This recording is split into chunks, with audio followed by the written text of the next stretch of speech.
Welcome to the City of Florissant Podcast, where we talk anything and everything related to the beautiful City of Florissant. Hi, I'm Mayor Tim Lowery, and welcome to another edition of the Mayor's Podcast Show. With me today is Latanya Hopes, who's with FEMA, and Corey Williams, who's the Public Information Officer for the United States Small Business Administration. Welcome, Corey and Latanya. Thank you for being here today. Thank you, Mayor, for having us. So can you guys, Latanya, let's start with you first. Can you give some updated information of what's FEMA's going on with FEMA right now here in the City of Florissant and the St. Louis area? I'm going to give you information for the state of Missouri because we have not been able to refine and drill down yet to get specific numbers. Right now, we're throwing everything we can against the wall to see what sticks as far as we can, so that we can get recovery efforts to everyone. So I do want to say, as a lead into that, too, we really appreciate both of you guys being here, and certainly FEMA and the Small Business Administration being here to help out our people. So we do appreciate it. Thank you very much. That's the beauty of living in this country. Mm-hmm. Yes, it is. Absolutely. So some of the numbers that I have, I think, are quite, I think are just very arresting. And hopefully there's some hope that people can look forward to continuing to put in applications with us. I'll start with the first one that we have for individuals and household programs. And what that means is people that either have homes or families that have been impacted by the storms. We've been able to provide so far $13.2 million, and that's in recovery efforts. And that's for, as I mentioned, for individuals and families. And this has been done in 10 days.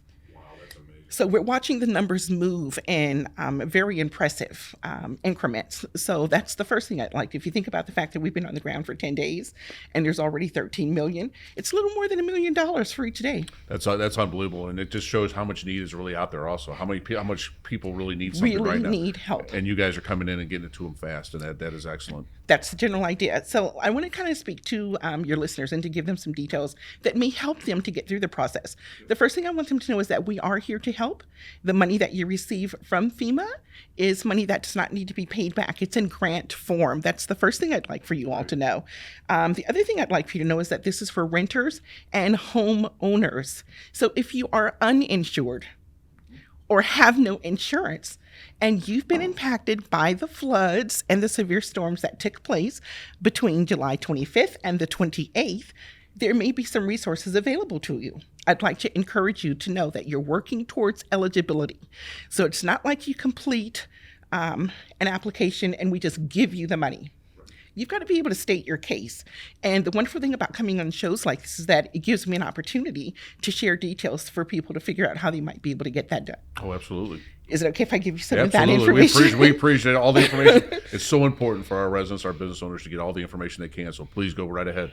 Okay. So one part of the FEMA products that we pretty much use is the fact that when you get this money, it's going to go into like a rental assistance. So for people that may have been impacted and may have lost their job, they're unable to pay their rent, and they need something to help them just kind of bridge the gap during the devastating period, we may be able to help them with that. We can also provide money for people that have lost property, and then eligible applicants may also be able to receive, this is I love this part, there's a disaster unemployment assistance program that's taking place right now. And again, that's for the 2 counties and for the city of St. Louis. So if you've lost your job and it's consequentially related to the storms and the flooding, there's the number that I'm going to provide for you. You can call and inquire about that information. These are the items that you need to bring with you. Bring a valid ID. Bring a reliable phone number. Your address where you may be living now because you may have been displaced. Bring the address also for the place that you may have been impacted. Along with that, you want to bring a bank statement, should you have one. Any other information that you may have. Insurance information would be useful. And then, of course, I need to give you a quick caveat. We can't double dip. So if you have insurance, we cannot then provide you with FEMA support. But if you're underinsured, we may be able to help you. So I wanted to share that with you. Of course, bring a list of your items that you may have been impacted, impacted by the storms. Or if you've got photographs, those would be great too. Finally, once you're done with all of that information, this is the way that you can get your application completed. Call us at 1-800-621-3362. You can go online, and yes, by the way, you can call that number and complete your application, 1-800-621-3362. You can also complete the application on the website, which is disasterassistance.gov. or you can now come down and see us. We've got two different DRCs that are open and currently operating. The first one is in St. Louis County. It's at, let's see, where did I put my information? Get a little nervous sometimes. Is that the one at the Hazel Community Center? The one's there, that's the one. We've got the one that's at Hazelwood, and that's the one for St. Louis County. On Dunn Road, yes. I'm working at Rankin, and that's the one that's currently available. And I know that one is at, let's see, Newstead and Page is how they're identifying it. And that's where the colloquialism, we were going 1313 Newstead, and people go, okay, where is that? And if you say Newstead and Page, they get it. They're right there. Yeah, That's they know exactly what we're talking. So you have to learn, and this is the wonderful part about getting on the ground, is you have to learn how to speak to the people in the areas that have been impacted. So we want to make sure that we learn to use that language and become more affable. You know, when I was visiting, of course, with the victims of the disaster, whether they're residents or they're business owners, I heard many times they tell them, take pictures, keep receipts and things like that. And, what's so sad is there was a lot of people who said, that's fine, except we don't have the money to get that receipt. We don't have the money right now. We need the resources. So we appreciate you getting here on the ground so quickly and getting our residents the resources that they need, because a lot of them just didn't even have the money to even go out and start buying their stuff. What do you do when the river comes and runs through your house and takes everything away? Right. No, it's horrible. So it was so devastating. I mean, just to be able to be out there and talk to people and just to find out their stories and how bad it's really has just devastated our area. Indeed, sir. Yeah. So, Corey, what about the Small Business Administration? What kind of updates can you give us with them? Well, thank you so much, Mayor, for having us on. Again, my name is Corey Williams, Public Information Officer with SBA. And, the one thing is, just like Latanya and FEMA, as soon as we received the declaration on August 8th, we hit the ground rolling. The one thing that always happens every disaster, especially for homeowners and renters in Florissant area, the biggest question they're going to ask is, why SBA? I don't have a business. Well, in times of disaster, the U.S. Small Business Administration not only helps out businesses of all sizes, but homeowners, renters, and nonprofits. Businesses can borrow up to $2 million to repair, replace disaster damaged real estate, machinery, inventory, equipment. But the most important thing I want to emphasize for business owners is the need for working capital to keep their business sustained during this disaster recovery period.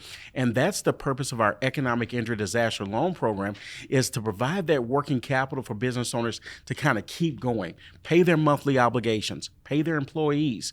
Usually anytime there's a disaster that strikes, you usually have drops in sales or having to maybe lay off employees. We want to keep that continuity of the business going through this recovery period. Now, the deadline for economic injury is actually 9 months. But the one thing that, while we're so grateful to be on your podcast show, is to be able to get the messaging out early to business owners, to not wait until month 6, month 7, 8, and 9 to realize, oh, wow, I've had drops in sales for the last 4 or 5 months. Oh, I had to lay off Johnny because the books were tight, or I couldn't even meet my monthly lease obligations. The one thing we try to do is to really get business owners started or be proactive in realizing that economic injury early in the process. With the economic injury loan, a business owner actually can start out by getting up to $25,000 for their physical loss and up to $25,000 for their economic injury, and that's an unsecured loan. So that way it kind of keeps their business going, keeps them sustained, and then if they find out they need more funds during the recovery period, they can always request an increase in loan amount for up to 2 years. And these interest rates are as low as 2.935%, no closing costs, no cost to apply, no prepayment penalties, and all of our loans carry a minimum 5-month deferment for the businesses. So that allows that business to kind of get the funds they need, start the recovery process, and then in 5 months, then they can start the repayment process later. Now, it is a loan, so we want to make sure we delineate the difference that FEMA offers the grants, and then we offer the low-interest disaster assistance loans. Now, for the nonprofits, they're treated very similar to businesses. Now, for the nonprofits, a fixed interest rate of 1.875%. I love that. Yes. That's good. Yeah. And that's a good rate. The biggest thing that I always want to emphasize, because it's harder for our nonprofits to see economic injury. So the one thing I always try to do is create an example. So let's say we had an event in Florissant that was maybe a festival or something like that. And there were anticipated, maybe this nonprofit or maybe the chamber or whatever, they anticipated maybe having 500 vendors at this particular particular festival. Now, because of the severe storms and flooding, they only end up getting 250 vendors that came to the festival. Now, that chamber, that nonprofit, they were anticipating revenue on 500 vendors. So now we've cut that in half. That is economic injury for that nonprofit, for that chamber, whatever may be the case. So identify economic injury early, again, and with the fixed interest rate of 1.875, no closing costs, no cost to apply, no prepayment penalty, 5-month deferment, and all of our loans are amortized up to 30 years. Now, the most important thing as far as bridging the gap with the homeowners and renters, many homeowners and renters, once they register with FEMA, they may receive a referral to the U.S. Small Business Administration. And again, now I want to connect the dots with homeowners and renters. So homeowners can actually borrow up to $200,000 to repair, replace disaster damaged real estate, and up to $40,000 to repair, replace disaster damaged personal property, which would include vehicles. Now, if we're unable to approve someone for a home loan, we're going to refer them back to FEMA for a program called Other Needs Assistance. But it's very important that if you receive that referral to the U.S. Small Business Administration, to complete that application. We want to make sure your disaster recovery process goes smoothly. So if you get that application, please complete the application. And I know a lot of people go, well, I don't want a loan. Well, the first thing I always say, Mayor, with that is, well, you may not be able to be approved for a loan. And if we're unable to approve you for a loan, we'll send you back to FEMA for grant assistance. And also, they're not under no obligation to take the loan. So, we offer it now, but if you are offered a loan and you decide that you do not want to accept it, you are essentially telling the federal government you're okay. You don't need any other assistance. So that's very critical as well. Now, renters also can borrow up to $40,000 to repair, replace disaster damaged personal property, which would also include any vehicles as well. Same process. No closing costs, no cost to apply, no prepayment penalties, 5-month deferment, loans amortized up to 30 years. But again, the major connect is that, we don't want to encumber anyone, Mayor, with a loan if we don't have to. So then if we're not able to approve a renter for a loan, again, we'll refer them right back to Latang and FEMA. So it sounds like you guys have a great working relationship between SBA and FEMA, and you guys are going to work hand in hand to make sure people get all the necessary assistance that they can. That's the general idea.